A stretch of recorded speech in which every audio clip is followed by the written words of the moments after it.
ગુજરાતનું ગામડું કેવું હોય અને કેવું હોવું જોઈએ તેની વાત કાવ્યમય શૈલીમાં રજૂ કરવી છે.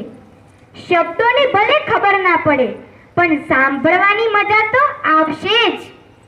ગુજરાતી એટલે ગામડાનો ગુણાકાર.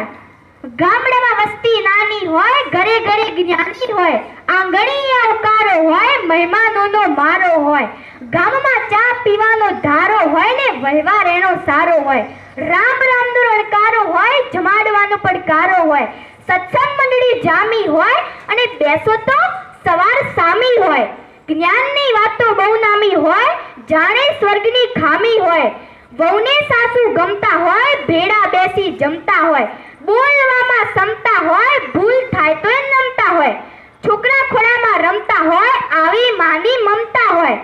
ઘઈડા છોકરાને સંભાળતા હોય, ચોરે બેસી રમાડતા હોય, સાચી દિશાએ વાળતા હોય, બાપાના બોલ સૌ પાડતા હોય, ભલે આંખે ઓછું ભાળતા હોય ને આવા ઘઈડા ગાડા વાળતા હોય, નીતિ નિયમના શુદ્ધ હોય, આવા ગરડા ઘરમાં વૃદ્ધ હોય, માગે પાણી ત્યાં હાજર દૂધ હોય, માનો તો ભગવાન બુદ્ધ હોય, ભજન કીર્તન થતા હોય, પરબે પાણી પાતા હોય, મહેનત કરીને ખાતા હોય, પાંચમાં પૂછાતા હોય, દેવ જેવા દાતા હોય, પરબે પાણી પાતા હોય, ભક્તિ રંગમાં રંગાતા હોય, પ્રભુના ગુણ ગાતા હોય, ઘી દૂધ બારે માસ હોય, મીઠી મધુર છાશ હોય, વાણીમાં મીઠાશ હોય, રમઝટ બોલતા રાસ હોય અને ત્યાં નક્કી કૃષ્ણનો વાસ હોય, કાચા પાકા મકાન હોય, એમાં એક દુકાન હોય, ગ્રાહકોના એવા માન હોય, જાણે મળે ભગવાન હોય, સંસ્કૃતિની શાન હોય, ત્યાં સુખિયાના સંતાન હોય,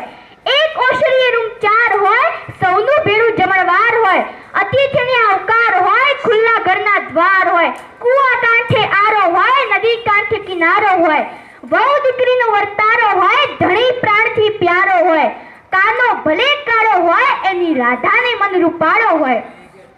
વાણી સાથે વર્તન હોય, મોટા સૌના મન હોય, હરિયાળા વન હોય, સુગંધી પવન હોય, ગામડું નાનું વતન હોય, ત્યાં જોગ માયાના જતન હોય,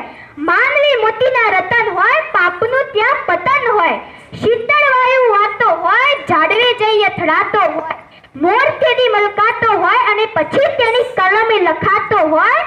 બાય બાય ગુજરાતી એટલે ગુજરાતી. Thank you.